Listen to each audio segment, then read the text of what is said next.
Look at this thing. Kind of looks like a creme brulee on steroids, but it's not. It's the ultimate quiche. 30% cheese, perfect custard, crust, edge-to-edge flakiness. Ultimate quiche. Let's show you how to make it.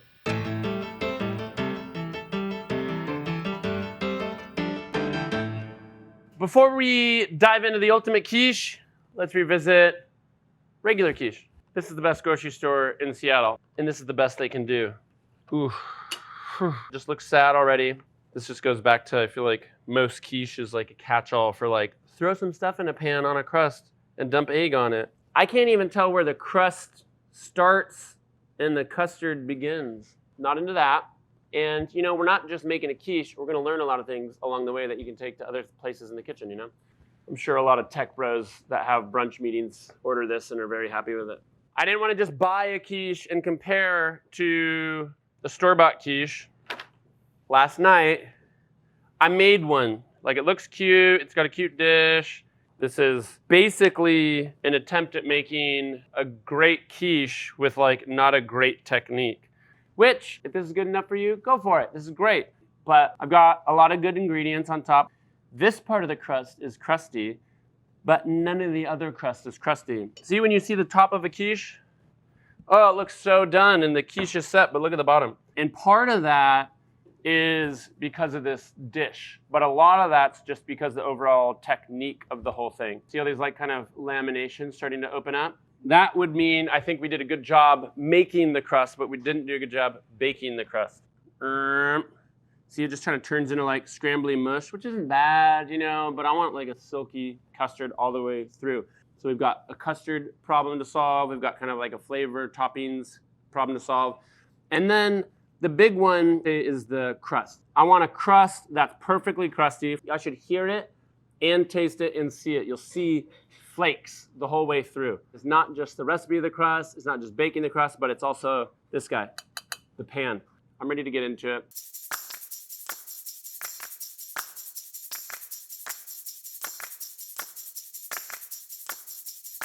First things first, I'm gonna go to ChefSteps.com. Just like we have a cookie calculator, bounty calculator, all that good stuff. This parametric has tons of different recipes on it. You can take, say, bread flour here and type 500 grams, hit enter, and it scales everything else. If I look at this recipe here, it's got sugar in it. I'm omitting the sugar, not just because it's a little sweeter, but it's also because sugar is hygroscopic. And if I add the sugar, you know, day 2, day 3, if it's in the fridge or sitting out, it wants to pull on moisture and it will get a little bit soggier and less crispy. No special ingredients in this pie crust: flour, butter, ice water, salt. Boom, let's get to it. This is the section that even if you don't want to make the ultimate quiche, you're going to learn how to make the ultimate pie crust for your cherry, your apple, your pumpkin, your whatever pie. Bread flour, super, super high protein. Saw me use the ChefSteps scaling tool, 500 grams, ta-da! Butter, 374 grams butter. You thought I was gonna use the little piece. Want a little more, there we go. I'm gonna add the salt right now. Really, this will make 2 generous crusts. Ice water standing by. And we're not using a food processor for this one for a couple of reasons. One, they actually do too good a job of chopping it up sometimes, and you have almost too consistent of a chop. I've got lots of fine bits and lots of big bits. If you're like in a huge life hurry, maybe you want to reconsider making pie crust from scratch today. So each of these sheets, you want a little more flour in between. Make a stack, make a stack. Start cutting again. This is kind of like French grandma style. If you have some Sunday that you want to chill out and make pie crust, make a bunch of it, throw it in the freezer, then you got a bunch of pie crust in the freezer. It'll last a long time. So I want to try to keep this cold. Whoop. Look how easy. You know, they call shortening because it's a gluten shortener. So that's what we're doing here. We're basically coating butter flakes with gluten right now. We don't have any like gluten development yet from a practical sense. That's where the water comes in later. You want to keep the butter cold and firm and work it in. How do you know when you're done? If you have like a yellow butter, the flour mixture start to have like a yellow hue to it as well, you'll see. So if the butter pieces don't feel firm, throw it back in the fridge or the freezer even for a few minutes. Okay, I'm gonna go on the scale. Everyone's got their different technique here. Couple little pockets. 223, which is 1 cup exactly, pretty much. Okay, here we go.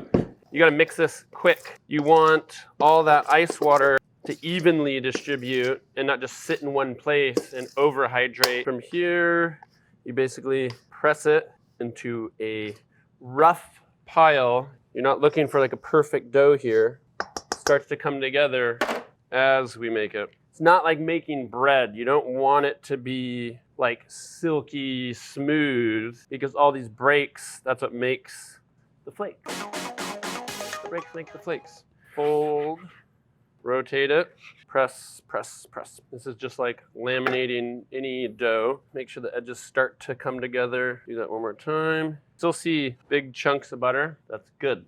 I feel like when Matthew was like retraining me on this, I was under kneading it and under mixing it actually. Okay, I'm gonna do my last little fold and we're done. That's it. So here's what I like to do, because this is 1100. Ka-punk. I'm gonna leave it. You can see nice layers in there. I'm gonna just push it into a disc and chill it. What do you think, Matthew? That's good. Look good? Yes. Really don't want these drying out. And then you can squeeze out some of the air and get it even a little bit flatter in the plastic wrap.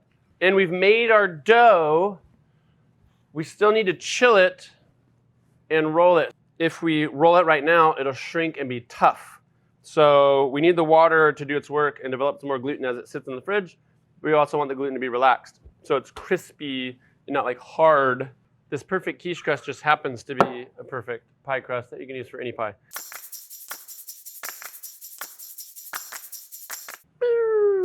So we've got our dough. This one I made last night. Pan's about this big, 9 inches, and I've got about 2-inch sides, 2.5-inch sides, which is about that. Boop. I think a lot of people, they end up rolling from this side. When you do that, you end up having a dough like this. Pros do is you actually start from the center and you roll out and you just keep rotating from the center. It's like less stretch on the dough, because as the diameter expands, it's naturally going to thin out anyways. So you don't need to roll the edge of the dough. But first things first, the fun part, soften it up just a little bit. Sometimes I like to flip it over, check on it, make sure I don't have any cracks. Like if I got cracks here, you want to like keep an eye on those. And then you just kind of roll to the edge, and then every once in a while, funny enough, for a perfect, thick, flaky crust, thicker dough can lead to a gummier, thinner crust later. You want the dough thin enough to where it souffles. If it's too thick, it's just gonna set and get gummy and hydrate before it gets enough energy to actually souffle and puff. These are really handy pastry bars. They're actually just sold as metal. Look, you put your rolling pin down and you get nice and even dough. If this dough was fresh and I started rolling it, I would have a lot more retraction. That's enough. It's actually gonna be bigger because I'm gonna go on the inside diameter. That's it. So both these crusts here are the same dough. It's exactly what I just showed you. But look at how this one's flaky and this one's blonde and doughy.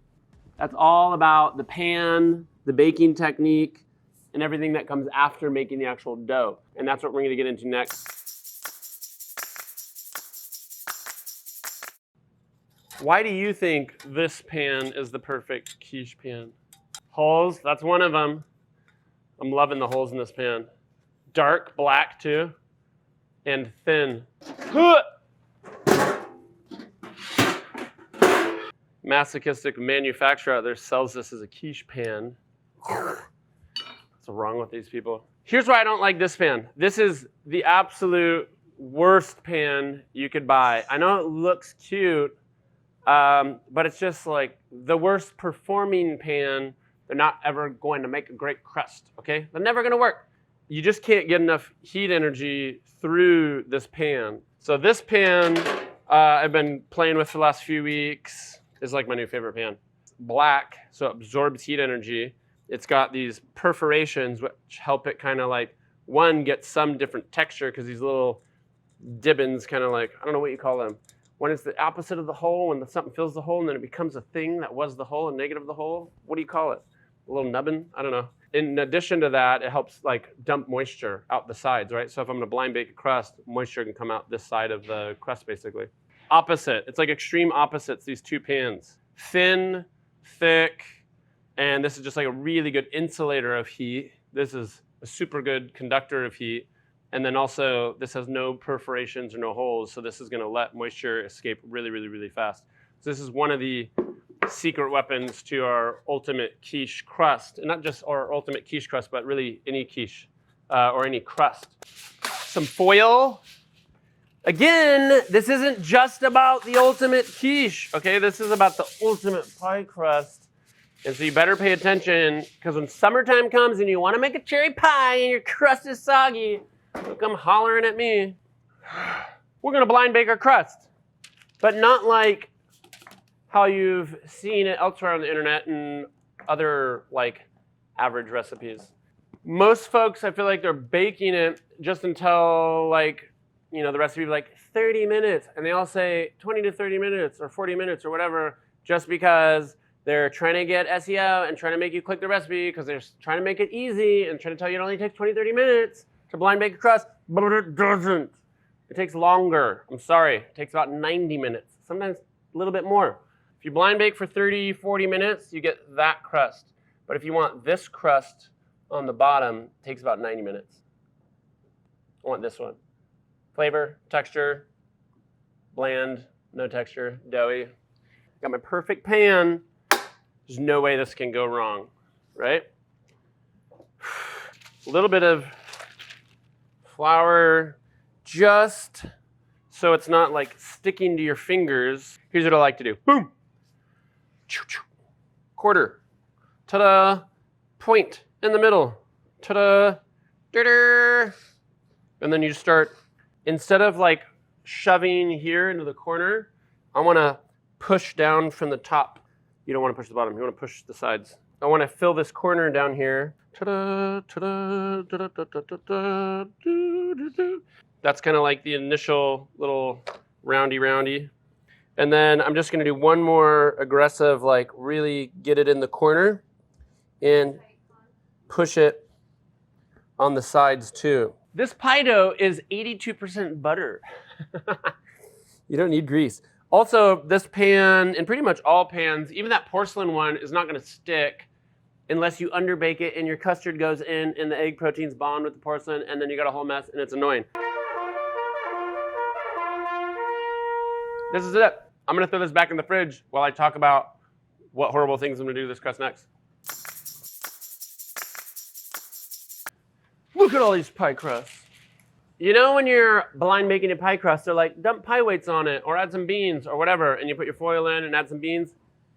How much beans do you add? How much pie weight do you add? How much rice, how much salt, whatever. How much is too little, how much is too much? Let's talk about that. I've got my pie crust in my shell, and if I don't put any weight in it, this is what happens. Which maybe for some recipes, you might like that. On this side, I've got so much weight in there that it's just super compressed and dense. This one's kind of perfectly even-ish in between.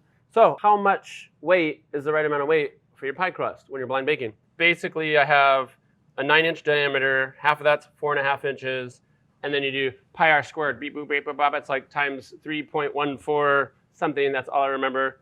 You put it in a calculator, and then you square it, times it by itself.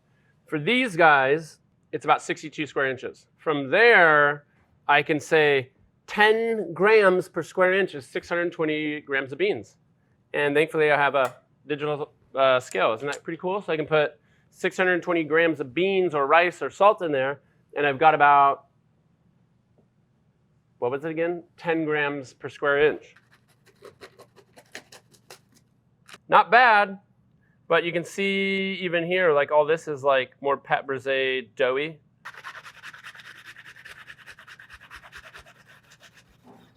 God, that felt like it took a long time. And this one, I think we can guess what this guy's in. It looks like he got into some trouble here. This pie is probably going to be really good for something, I don't know, but not my quiche because there's no room for custard. So where I ended up was about here, and for my quiche with the big wet custard on top, this is actually what I still want. I want all the way even in the center, these dark, caramely. Okay, it's very Bernoisette, which is like the roasty, toasty butter flavor you get when it browns, you know?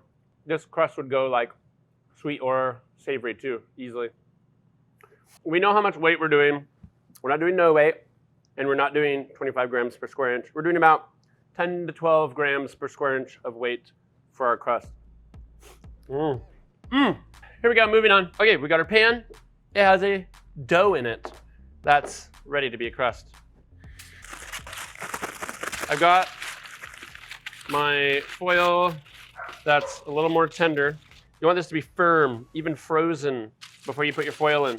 Otherwise, you just kind of like, and you wreck your dough before you even got to the crust part. So foil goes in, so I want to make sure I get weight in the corners. Goes on the pan. 10 grams per square inch, which in this case is 620 grams of pie weight. Rick can do graphic. That's 10 grams of beans. So this is it. We're ready to bake. Booyah! Finally. One pie, one oven. It's gonna be perfect. And then we're gonna make our custard.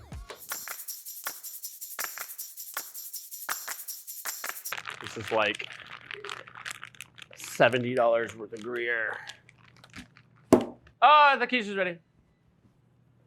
The first 30 minutes of our crust has elapsed.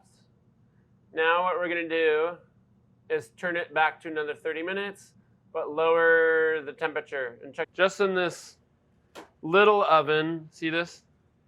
See how it's blonde here and dark here? I'm gonna rotate it. And then in another 30 minutes, we're gonna take out our weights and put it back in for another 30 minutes. If you're at home making this, I think you should kind of time it-ish to your crust. So the crust in the oven, it's been in for 30, 40 minutes. It's got another 40 minutes to go. Trust me, it's gonna be worth it. Let's make this custard. Milk, cream, eggs, secret ingredient, Velveeta. 400 grams milk, 120 ml. Look at that cheese. So this ultimate quiche custard is crazy cheesy. Still more, here we go. I'm looking for a glove. Sometimes if you don't have a glove, you can just go like, whoop, do one of this and make a paper glove. And that works fine too. I'm not going to add my Gruyere until this is 167 degrees. Can you imagine like the Swiss cheese government seeing me blend these together? They're like, I'm gonna get me a little bit of white pepper. Cacio e pepe quiche. That's zeroed out. I need 600 grams of eggs. 625 grams. Close enough for this quiche. Campbell loves expensive cheese. I hear crust beeping. It's been 60 minutes and we haven't even finished the crust. A little blonde over here, but that's like this side started, browning sooner in the oven. Weights come out. When you see it starting to get dry blisters, that's when I know it's okay to take the weights out. And we're gonna start getting some more dark crust all the way through. Not done yet. Another 30 minutes. Because just because the recipe says blind bake for 30 minutes, or in this case, 90 minutes, it might not be done all the way. And this is like, if you want flaky, crunchy crust, you want to err on the side of done, not underdone, like overdone. Okay, so this is the milk, cream, white pepper, and this is the beginning of the custard, almost 80 degrees. So, and see that's all gooey. I'm just gonna take it off the heat here for 1 second. I'm gonna buzz the melty Velveeta cheese in there. So I'm gonna turn this way down. I have the rubber spatula in here to make sure I'm not like scorching on the bottom, and it's not at all, it's silky smooth. it's ready to emulsify in some Gruyère. Because normally this would just like split in or be oily in there. So right now I have like a very thin fondue. It's like a cheese bisque or something like that. So I'm gonna turn that down very low, 140 Fahrenheit. Checking to make sure that it's not like scorched on the bottom. I've got this cheesy, milky stuff that's much too hot for eggs. Like if I put one of these in, it's gonna poach and scramble. But if I put all of them in, it's gonna cool down the whole mixture quite quickly. And I'm gonna buzz them out first. That Velveeta is super salty, so I don't add much more salt, but you still add some because the eggs need some salt too. I've been adding like 6 grams. Because this is hot, I want to dump all my egg in there at once. I'm off the heat right now, just meaning the burner's off. So egg goes in. Hey, there's my shells. There we go. So the burner's off and I'm at 50°C, which it only needs to go to 70 to set. So it's only got 20 more degrees to go. So the crust is hot, it's nice and dark and even and brown. I'm gonna slide it open, pour the custard in, slide it back, another 30 minutes, and this whole quiche is done. Perfect timing. It's been 90 minutes. See how it's like dark, not just in the center, but like all the way to here, all the way down, and even this corner is getting like brown and dark. This one, you'll look at the center's dark, and it's dark here, but this corner is all blonde. And if you don't go to dark, see how it's all raw here? I wanna make sure that this corner is nice and puffy and souffled and dark too. This is ready for custard. I don't really touch the crust or trim the crust here or anything until it's totally done. Whoa!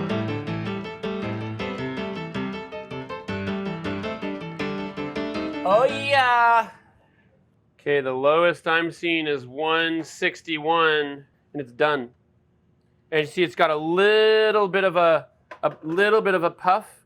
It's gonna sink. It's got like a little whoa. It's like a little jiggly. It's like a little bit of egg ocean. Make it all perfect. Pop it out of the mold. Donezo. So you've got this kind of pan line, the lip of the pan. I just start to find it first. There we go. I found it. And I just start slicing all around it. And depending on how much crust you made and how much extra, you'll have a bunch of extra crust to snack on. And there we go. That's it. Ta-da! Ooh. Whoa. Your quiche is done. At first glance, whoa! I don't want to crack it. It's got some weight. Look at this. Ooh. Look at the bottom. The crust, even on the interior, is dark. It looks like a giant, crunchy creme brulee pie. Sounds pretty crusty to me. Moment of truth. Oh, God.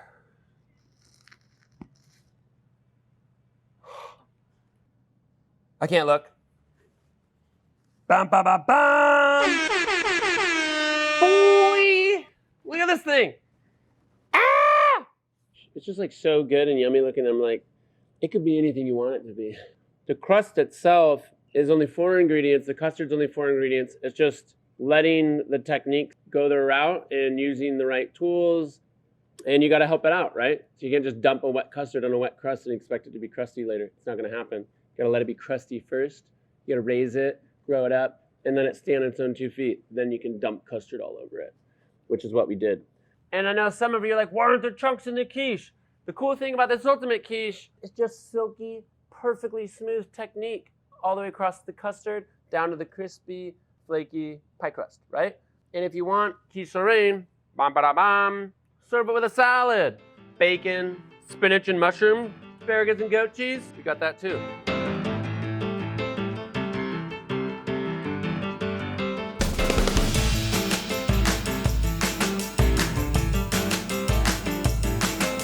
Try it. Dig in.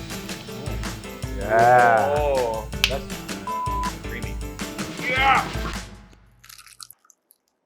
That's the ultimate quiche. Go to ChefSteps.com, get the full recipe. Subscribe to our channel and visit ChefSteps.com for more tips, recipes, guides, and tools to help you level up in the kitchen.